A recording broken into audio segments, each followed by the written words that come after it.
Bam! Mr. Tarrou. In this calculus lesson, we are going to continue our discussion of determining whether sequences are convergent or divergent by looking at the limit comparison test. It's going to have 3 examples, and they'll have links to those examples in the description if you want to skip ahead and not see the entire lesson. And it's going to start off by saying, if an nth term seems close to a p-series or geometric series, yet you find it too difficult to make a term-by-term comparison which is needed for a direct comparison test, you have that other option, limit comparison test. So let me get this fancy picture out of the way. There we go. Suppose that a sub n is greater than 0 and b sub n is greater than 0. We're talking about the terms in our series, all of them being greater than 0 again. Same condition we've had for quite a while now. And let the limit as n approaches infinity of a sub n over b sub n equal L, some real limit, where L is finite and positive, a real limit which is finite and positive. If so, then the two series, the series of a sub n and the series of b sub n, either both converge or they both diverge. So what you're going to see here, right, with this first example, and of course all these, because they're all limit comparison tests, is we're going to take this complex a sub n or nth term here and, compare it to something simpler. And if we can prove that that simpler series converges or diverges, as long as we meet these conditions, then we can also say that the given series converges or diverges. So we also compare the complex algebraic a sub n expression with a p-series, like when we focused on just the degree of polynomials, or actually, well, I wrote polynomials, but I'm talking about our rational functions where the numerator and denominator each individually was a polynomial.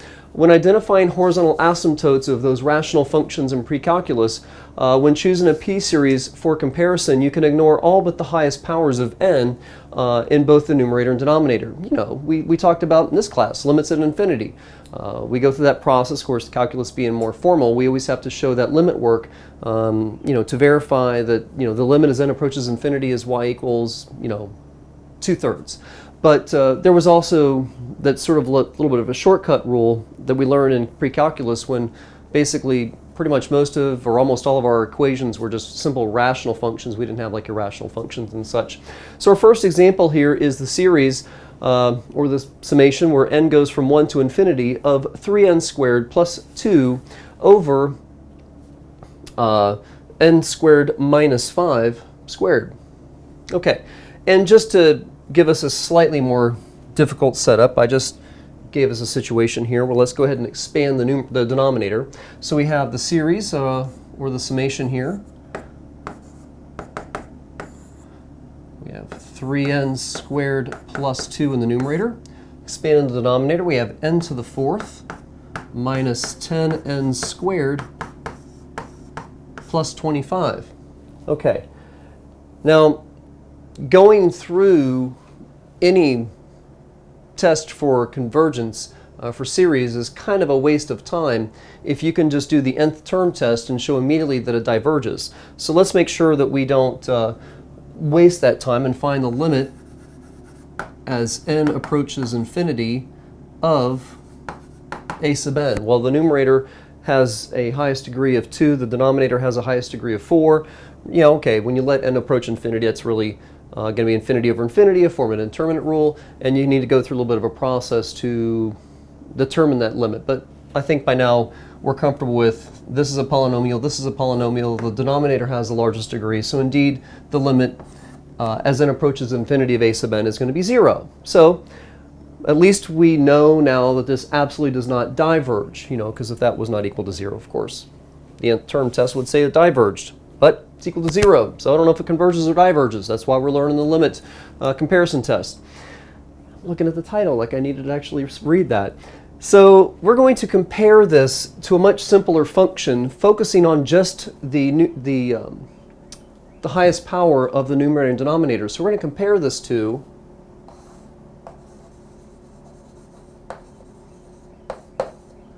the series of, okay, well, there's a highest power of 2 and a highest power of 4. Of course, n squared over n to the 4th will reduce to be series or the summation where n starts at 1 and goes to infinity of 1 over n squared. Okay, now let's see here.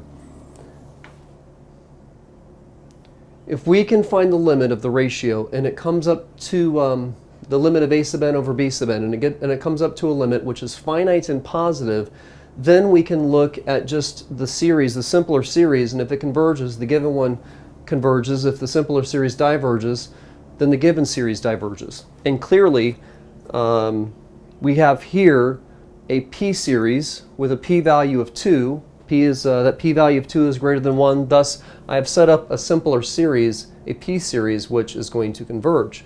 But that doesn't mean that this converges unless I set up the ratio of the given series over, this is what I'm going to do the examples, over our simpler series that we're comparing it to, and we need to find that limit of a sub n over b sub n and make sure that limit is a finite and positive value. So we're going to find the limit as n approaches infinity, right? That's what it says here, of a sub n over b sub n. This is going to be, all my examples, b sub n is going to be that simpler series that we set up.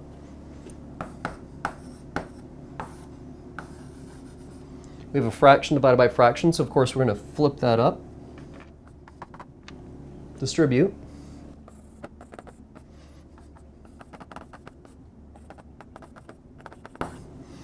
And here we kind of come back to, how much work is your teacher expecting, and hopefully by now we're very comfortable finding these limits, especially with just a simple rational function. Really, this is going to be infinity over infinity. We need to find the largest power in the denominator and divide the entire, divide that through the numerator and denominator so we can show that multiplication of 1 over n to the 4th. But ultimately that's going to be, the limit as n approaches infinity is going to be 3. So the limit of a sub n over b sub n is 3, a finite positive value. And so we've met the condition for the limit comparison test. And since that is the case, if one of these series converges, then the other converges. And if one of these series, I've already justified, I did it with words here,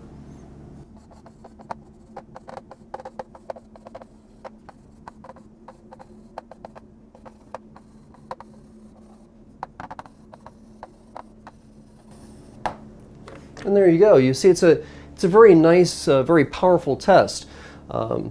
We've got a complex a sub n. We can come up with, in this case, a p-series, which, where we could focus on just that highest power of the numerator and the highest power of the denominator. Come up with that simpler series. Look at the limit of a sub n over b sub n. Flipping that up, cleaning up some algebra. We got a limit which is finite and positive, and thus, since we've set up this very simple series to compare to this more complex series, and it converged, we have justification with the limit comparison test that the given series converges as well. So just got 2 more examples, just slight variations, and getting a little more complicated as we go. Bam! For our second example, we have the series, or the summation, where n goes from 1 to infinity, of n to the k minus 1 power over n to the k plus 7, where k is greater than or equal to 2. Okay. Convergent or divergent? Looks rather complicated. I don't know the, actually I don't really know what the power of the numerator and denominator is. We can look at the limit as n approaches infinity of n to the k minus 1 over n to the k plus 7. Now, n is that positive integer, the domain that we have for our sequences, on which these series are based on. And so we do see that we have a greater degree in the denominator than we have in the numerator. So the denominator is going to grow faster than the numerator. We can see that by multiplying the numerator and denominator by 1 over n to the k power, and get the limit as n approaches infinity of n over k minus 1 over n to the k over, now distributing the 1 over n to the k in the denominator, we have 1, because we're going to have n over k, 1 to n to the k divided by n to the k, which of course is 1, plus 7 to the, or over n to the k. Sorry, I can't seem to be able to talk very well this afternoon. So now we've got a new piece of chalk. Voila! And we have the limit as n approaches infinity. If this is your own scratch work, really, again, we know this is going to be 0. I'm just showing you the algebra here. We have, now we have, how many n's do we have in the numerator? We have k minus 1. And then the denominator we have k. So we have one more n. We can see it by the exponent. We have one more n in the denominator that we have in the numerator. So this is going to reduce down to 1 over n over 1 plus 7 over n to the k power. And letting n approach infinity, we have 0 over 1 plus 0, which is going to be 0. So actually, I'm previewing a lot of the algebra that we're going to need to finish this problem and go through the actual limit test. But now we know, since we did the nth term test, the limit as n approaches infinity of a sub n is equal to 0. So this may actually converge. And we're going to compare this to, really kind of what you saw me do here. We're going to compare this to a series where n goes to infinity, starting off at 1. The highest power of the numerator is n to the k minus 1 power. It's the only power in the numerator. In the denominator, we have n to the k power, and we just discussed that reduction right here. This is going to be the series of 1 over n. Actually, oh, it's the harmonic series. We know this diverges. So p series with p equals 1 diverges. Okay, well, you know, great. We'll use that in our final answer, but first we need to make sure that we set up the limit of a sub n over b sub n and look for that finite positive limit.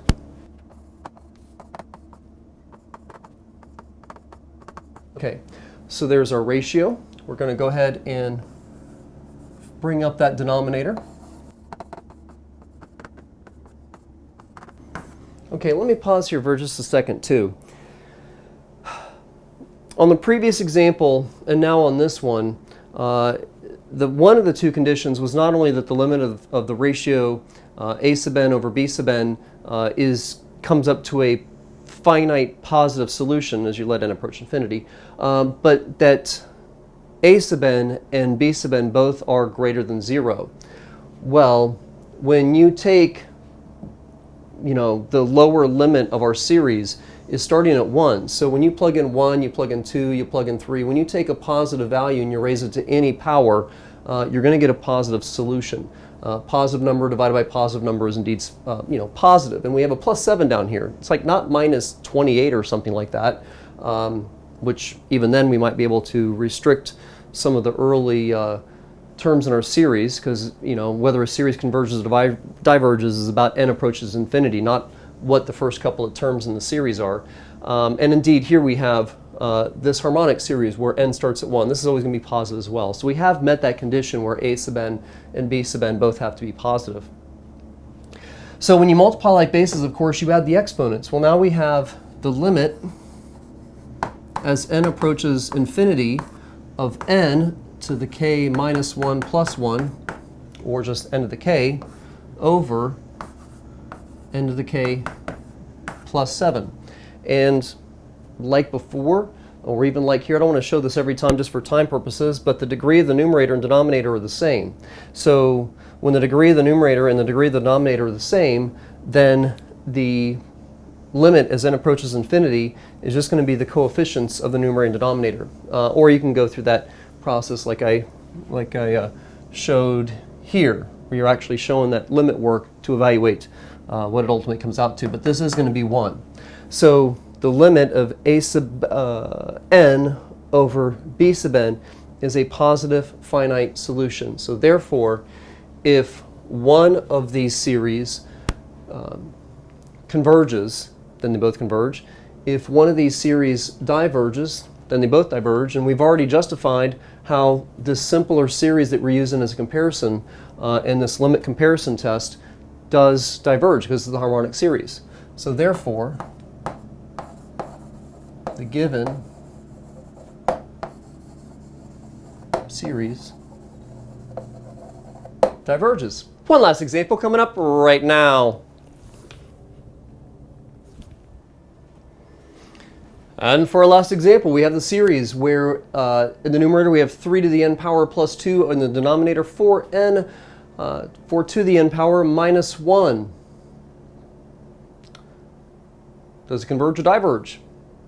Well, we can look at the limit as n approaches infinity of 3 to the n plus 2 over 4 to the n minus 1. And indeed, really, as n approaches infinity, and you think about the values of this, the plus 1 and minus 2 aren't going to really have a whole lot of power there. The numerator and denominator have the same power, so it seems like this limit will be 0, because that seems like it will. The denominator's got a base of 4, so it's growing exponentially. The base of 3 is growing exponentially. With a base of 4, it's going to grow faster. So that whole fraction is going to approach 0. So we're not guaranteed that it diverges. Okay, we're going to therefore look at maybe comparing this to the series starting at 1 and going to infinity of just simply 3 to the n over 4 to the n. Okay, well, let's see here. Is a sub n and is b sub n always going to be positive? Well, when you start off with n equals 1, you have 3 to the first plus 2, that's positive. We have 4 to the first, which is 4, minus 1, that's 3, that's positive. So this, and then when you let n go to 2, 3, 4, you're just going to get larger values from these first terms with a little bit of, just some plus or minus here at the end. And this is going to remain positive for all values of n, and so will likewise this. This really can be rewritten as the series of 3/4 to the n power, which, by the way, now that we're looking at this, we have a geometric series with an r value, the absolute value of r, less than 1. And so this geometric series that we're going to use for comparison's sake to this given series, it converges. Okay, so what are we going to do? We've already made sure that a sub n and b sub n are greater than 0.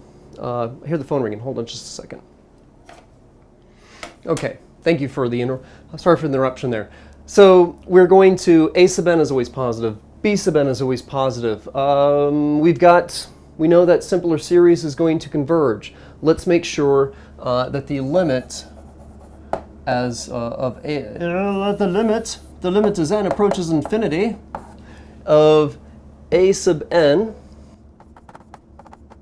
over b sub n. Let's make sure that limit is positive and finite. So we have a fraction divided by a fraction. I don't know why I squeezed that little 3 to the n in there, but so we're going to flip this up, and I'm going to probably, maybe do a little overkill with the amount of work I show for evaluating this limit, but just to help you in case you need it. Honestly, sometimes I need it as well. As I glance over this, seems like maybe the 4n's and the 4n and 3n over 3n, as n approaches infinity, this plus or minus 2 is going to have less and less power, and probably going to have a limit of 1 here when we're done. But we're going to go ahead and distribute this together and just show every single algebraic step.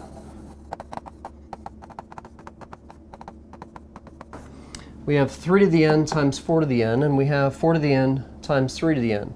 Well, 3 to the n times 4 to the n. It's almost like if we sort of undo that power to power thing and kind of bring this out, we could have 3 times 4 to the n power, right? If we have 3 to the first times 4 to the first raised to the n power, we could bring that n down here and say it was 3 to the n times 4 to the n. Well, now I'm just justifying that this is going to be 12 to the n power.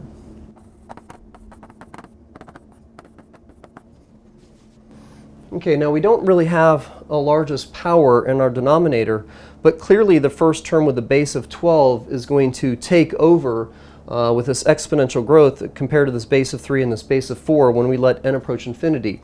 So we're going to divide the numerator and denominator by 1 over 12 to the n, distribute that through. Let's see what happens.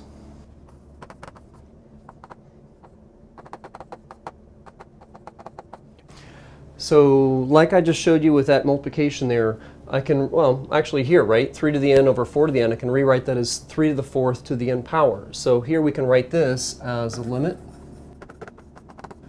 And then writing this as a single fraction, 4 over 12 reduces to 1/3 to the n. So that was 4, that was the 12, writing the single fraction under that 1 power of n, and that reduces to 1/3.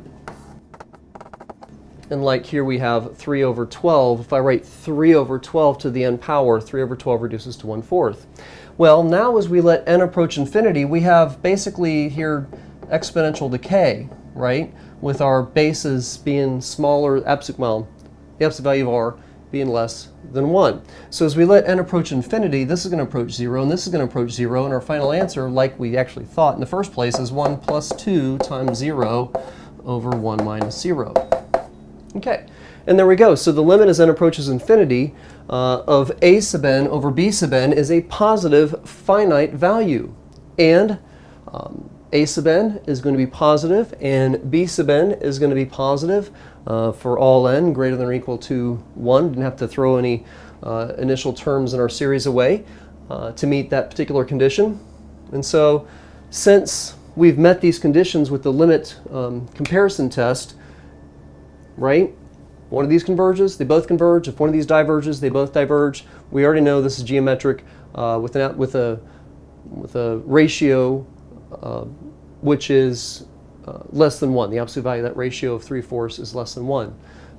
It converges, and so therefore the given series converges. I'm Mr. True. Bang! Go do your homework.